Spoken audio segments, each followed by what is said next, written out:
there, everybody. So it's Andy Thompson here from the Greater Cambridge Planning Service.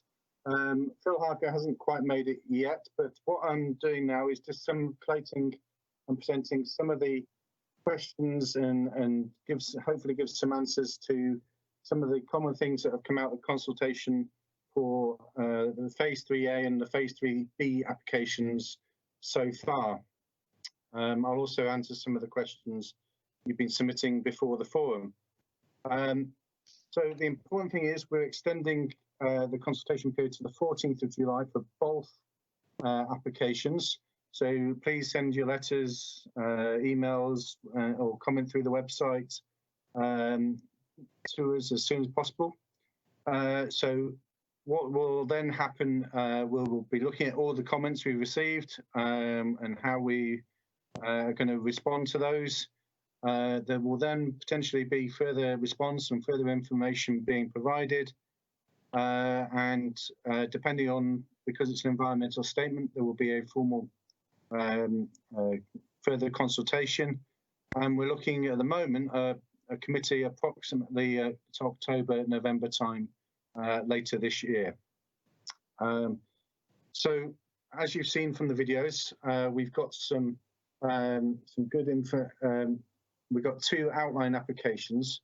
So what we're doing at the moment is considering principally the principle of development, a principle of 4,000 and 1,000 houses.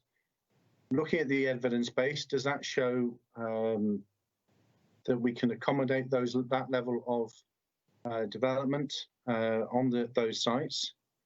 Looking at how we can then develop a framework if planning permission is granted. But also then looking at what detailed and precise mitigation we need to do, but not approving it at this stage. Details such as attenuation ponds, the depth, the detail, and the size, all those kind of things will come at later reserve matter stages. But the parameter plans and design access do provide some level of detail and basis for that future stage. So one of the first comments as we're in that we've been receiving is, should we put these applications into abeyance? The government's been very clear that planning needs to continue, and indeed it has introduced new legislation putting the online requirements and consultation requirements differently into the new legislation. There's now no requirement for site and press notices or indeed letters to be sent out. Having said that, we have continued as we have needed to, or we felt appropriate to, send out over 2,500 letters. Apologies, they arrived later, but the printers were delayed in terms of social distancing. We put up site notices, advertised in the local press, including a couple of presentations on BBC Radio Cambridgeshire. And we've used the Council's North website and the Northstowe website, but also sought to spread the message through our own Facebook pages, which have been shared on this website or this page, and Longstanton and Oakington's pages as well as a few others. Virtual plan committees have now been set up and now running. So even if we come to a determination during during COVID lockdowns, then there is still a capability to consider that. But the important thing is we're giving extra time. It's up to around about 56 days for this initial consultation period since the applications were received. One of the other comments is going back a little while, which is that the reserve land was not part of the original allocation, and Phase 3B therefore shouldn't be considered. Unfortunately, the starting point for the determination is the development plan, and that development plan generally has to be around about 5 years old in order to be considered up to date. However, obviously there are kind of exceptions where policies are in compliance with national policy where you can also continue to apply those policies. So the important thing, or the most important policy, is South Cambridgeshire Local Plan. That updated some of the aspects of the Northstowe Area Action Plan. And we also have the Counties and Minerals and Waste Plan, which is currently under review. It was adopted, I think, sometime around about 2010 in its current guise. The current review process is going through in September. So as well as that, we always also consider the national policy guidance, legislation, and the site-specific constraints itself. So the site itself is an allocated housing site. It's part of our growth strategy to 2031 and beyond. And Northstowe obviously is part of our development strategy for delivering the houses that South Cambridgeshire needs. And that is under policy SS5 for those who want to go and read the local plan. The tomato farm in Oakington keeps coming up. It's not part of the application. It's not being considered. It is shown as blue land, or blue, outlined in blue, but that's because it's owned by Homes England, and that has to happen in terms of site location. It's not part of the Northstowe allocation, and it doesn't lie within the flood zone. Phase 3B, some people have been calling it premature. Again, unfortunately, that's defined by national policy and case law. And I've quoted there the National Planning Policy Framework. As the local plan is up to date and recently adopted, the consideration of Phase 3B would not be premature in that process. And indeed, that was part of the why the local plan is so important in terms of the consideration of the application. Section 106 again, I've used some of the national policy there. There's 3 basic tests that it's necessary to make the development acceptable. It must be directly related to development and fair and reasonably related in scale and kind to the development. So basically, there's a lot of preconceptions that it's basically a slush fund. I'm afraid not. Everything goes through legal tests, and we have to consider those very, very carefully.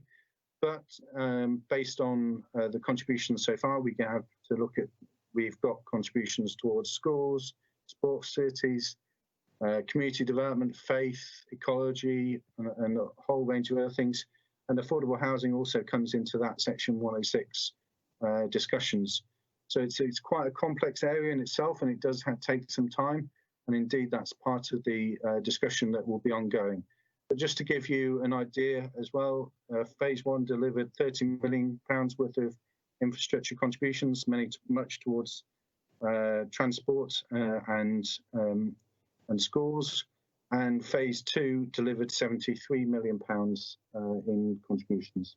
Sorry, Phase 2 delivered £73 million in contributions. And that's excluding the affordable housing that has been done there. Transportation, we're currently looking at or waiting for the transport assessment team to comment from the county council. But again, the mitigation that we are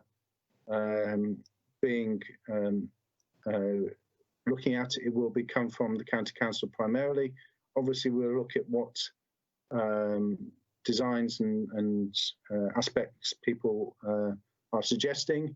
And if there is anything that equally the parish councils or anybody else has an idea on, then obviously we will look at those.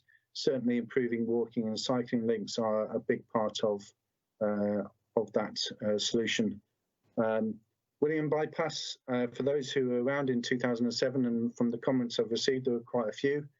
I'm afraid that was almost ruled out by the inspector, that he wanted to see the evidence for that, and wasn't convinced by it. But there was more work to do, and if it became identified as needed, then yes, it would be identified. But so far, from what I've seen, there is no specific identification for that. The principle of the Southern Access Road East is being applied for at this stage, and it includes a zone of areas. Of course, again, people with old memories will remember that when the A14 was first designed, the dry drayton junction had a junction for the A14. That obviously then disappeared, and the local access road also changed in design. So obviously, as part of this discussion, the county and Highways England and Homes England have obviously looked at where's best for a new junction, so to speak. But again, the detail of the junction itself and how that impacts on Oakington, we will be looking at in specific detail. And I haven't got those comments as yet. Flooding, the proposals are, and I think some of you will have heard this one before, to deliver a 1 in 200 year event or attenuation for a 1 in 200 year event, including in that 100, we put on top of that a 40% climate change allowance, and there's a 48-hour holding attenuation. The Environment Agency they have raised an initial concern, and the Environment Agency have acknowledged and actually issued a decision, or sorry, a revised consultation response to phase 3B on the actual consultation following discussions with Anglian Water, that there is capacity there in Utton Drove as it stands, and that funding is secured, and that capacity will be built out with Northstowe for the future capacity as and when. You don't want area infrastructure that's not being used according to Anglian Water. So in short, as well, the precise detail of those mitigation and the impacts and the drainage requirements will come out of the discussions and will be potentially delivered through conditions and section 106s if planning permission is decided to grant planning permission for the level of housing. Oops, sorry. Village identity, one of the key bits, and obviously a specific policy, is we don't want a Greater Northstowe, contrary to some of the comments received. We want the 3 villages to work together, but obviously not to be individual in their own identities. And certainly, Northstowe will be a lot bigger than Longstanton and Oakington, but again, that's something we are looking at. So the trees and hedges are particularly around the boundaries, but also, as you've seen on the videos, the woodland copse in phase 3B. And a lot of the existing tree belts in 3A will be retained, and that is certainly part of the proposal. But one of the things we also need to do is make sure that we don't have a wall, so to speak, around the 3 villages, and we need to make sure that everyone gets access to what we hope will be some excellent facilities, and also all the green space and play areas and sports facilities that are being developed in terms of those phase 1 and 2 already, and obviously proposed as part of phase 3. One of the things we're looking at, obviously the old airfield cut off an awful lot of public footpaths, so particularly around Oakington and Churchview and those aspects. But whether or not they need to be, what their status is, where they are, what state they're in, and whether or not they need to be reinstated, that is something we are looking at with the County Council, who will be looking after those public footpaths. That's something we're looking into specifically. But obviously, there's a benefit and obviously maybe a localised impact that we need to consider as well. Services are stretched is one of the other kind of big question marks. Again, we acknowledge the NHS issue, but this is obviously a wider issue about GPs and availability as well.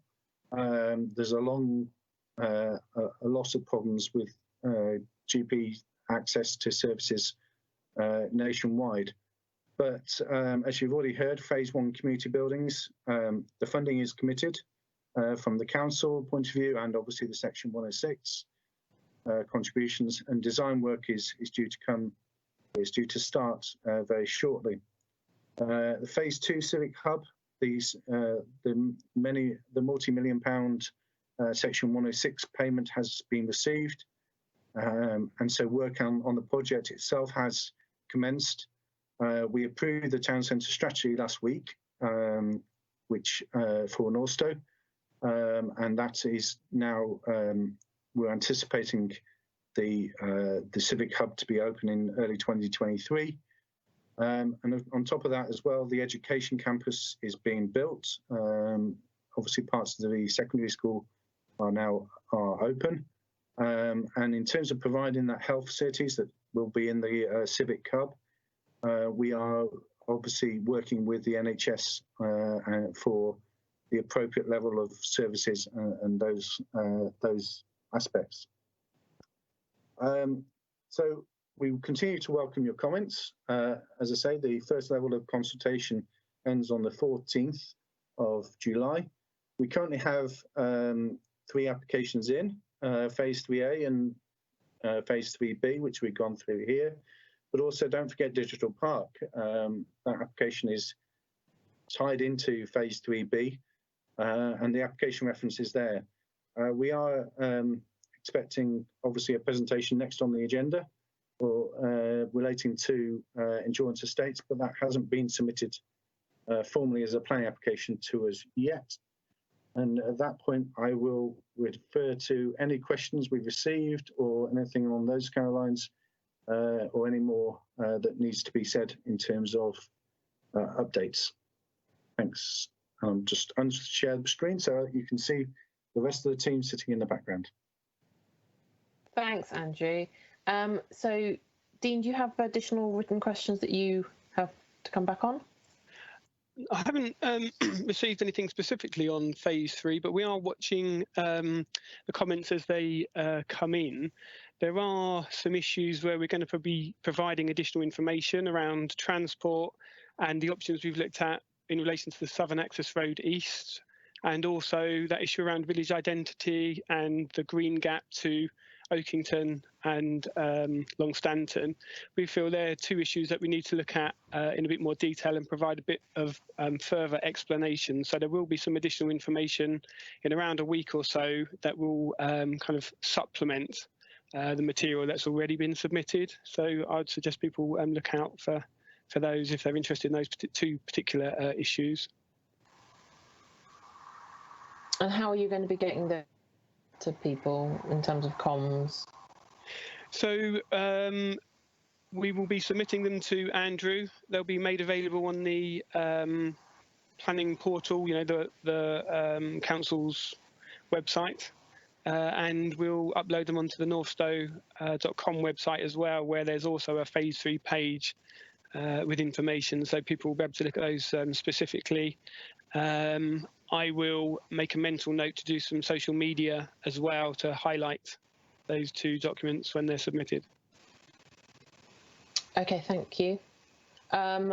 If anyone has any phase 3 specific questions, please put them onto the chat. At the moment, we've only got phase 2, so do you mind if we just skip back to phase 2? So there was a question very early on from Glyn on house building.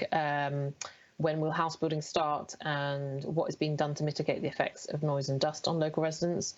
So if you've missed it, Tony Colville's from Urban Splash is on the chat, and he chatted earlier to say that he will revert back with some more solid timelines for the Urban Splash development. But Dean, if you could pick up the other question. Again, well, about noise and dust, particularly in relation to, it's a phase 2 issue primarily, Chair. There is a construction environment management plan in place for phase 2, and specifically for Urban Splash as part of the site that Andrew will be very familiar with. That identifies what can and can't be done in terms of construction, the hours, etc., sheeting lorries, washing wheels, etc. And if we're not complying with that, then Andrew and colleagues from the council will be on our backs, as it were. So essentially, there is a very clear set of sort of regulations that have been agreed with the council and will need to be followed to try and avoid those issues. So who's responsible for that monitoring? I think probably both Homes England and the council have a role. Obviously, the council's role is enforcement. From Homes England's point of view, we want to make sure our contractors and our partners are according with the requirements. So there's a kind of comeback, if you like, from both Homes England and the council. Ultimately, the council has the sanction to take enforcement action if needed. So it's important that if there are issues, of course, Urban Splash haven't started yet. We hope they're wonderful. A lot of their homes are built off-site, so that gets away from some of the issues with constructing new homes. But if there are issues, then people can let us know at Homes England and also the council, so that we can ensure that action is taken to minimise noise and disturbance. Sorry, John, did you have a comment?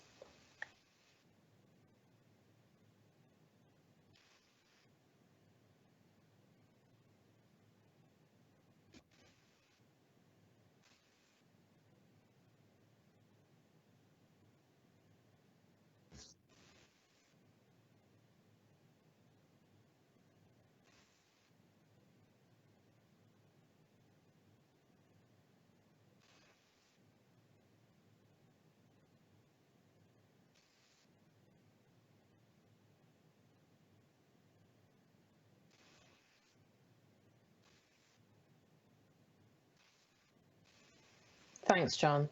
Yeah, that's a meeting that we said we promised we were going to call from the community governance review. So that got delayed because of COVID. So it's really great that we'll be getting that in the middle of the month. Andrew, do you have something to add on the dust and noise issues? Yeah, we've got a submission with us at the moment for the first part. It's a condition 39 of the planning permission. Or the outline plan permission. So Urban Splash have submitted what they call the Construction Environmental Management Plan, or SEMP as we call it. And that sets out the rules and regulations. So it's, as I say, we have considered that already. And that has a number of things, as I say, dust suppression, washing, if keeping an eye on it, the clerk of works and all these kind of aspects. That need to be kept. Obviously, the phase 2A will also start at the peninsula end as well. So, and the marketing suite, I think, arrives pretty soon. Talking to Urban Splash, so yeah, we're working with Highways. Our environmental health officers have also looked at it, and that's something we can and obviously will be monitoring very carefully. But we are aware of the problems. Yeah, so just to clarify, that is just for Urban Splash, or does it apply to the kind of the grounds and the infrastructure work that's happening now on phase 2? So basically, they should be monitoring and so forth going on right now. Yeah. So there's a site-wide SEMP, and that has already been was approved quite a while ago. But then obviously each specific phase will have their own individual bit, so to speak. So as I say, Urban Splash have submitted their own bit for their purposes. Okay, thank you. I think you have had complaints about noise and dust. We have. So yeah. So I let's park this for now, because we've got the update coming for the middle of the month. But I think the residents would want a slightly more robust answer than we've had on this. So at the moment there have been issues, there have been complaints. We haven't seen proactive kind of actions to improve that. And obviously with COVID, everybody is at home and the problem is being exacerbated. But I just am aware also it's the time is 8:30, so we've still got things on the agenda. So if it's okay with Glyn and other Rampton Drift residents that are really impacted by this, we'll park this and pick this back up in the North Stowe and Rampton Drift specific meeting. So just going back to phase 2, there are questions. Andrew, could you give an update on the Civic Hub? There are questions on, well, A, what is in it? When will it be open to the public? So what's in it is primarily the community buildings, the health and library facilities, and then we're looking also at other aspects as well, things like a pharmacy, cafe, and those kind of things, much similar to the presentation you saw earlier on phase 1 community buildings. That work has begun, but at the moment that design work, we have received the funding, as I say, and that's why work has started on what needs to come into that phase, but it will be delivered by us, and we're hoping to have that open early 2023. Great, thank you very much. So a question for phase 3. Will there be a lake in phase 3 that could be used for open water swimming? Yes. Thank you. There's a question on local GPs having extra funding to open longer hours to accommodate increase in patients. So the NHS, the money stays with the patients. It doesn't. There's not a pot for a GP surgery. So if a GP surgery gets more patients, it gets more money because the money follows the patients. Phase 3B, Anglian Water state there is capacity at Uttons Drove and will be built out with Northstowe. Does this not mean that there is not a present capacity, but future work will provide it? The work, yes. Yes. Yeah. Okay, thank you. Is the marketing suite the building that's being built at the moment? I'm not there, so I can't see it. So yeah, the marketing suite. The last time I was on site, I saw them putting up the scaffolding for the CLT frame. So it is being built at the moment, close to the SEN and secondary school along the Stirling Road. Okay, thank you. That's all the questions I can see so far on the chat. So again, we're running 30 seconds behind. So if there are additional questions, I'm going to pick them up right at the end. Hopefully, if we've still got time, we're going to move straight on then to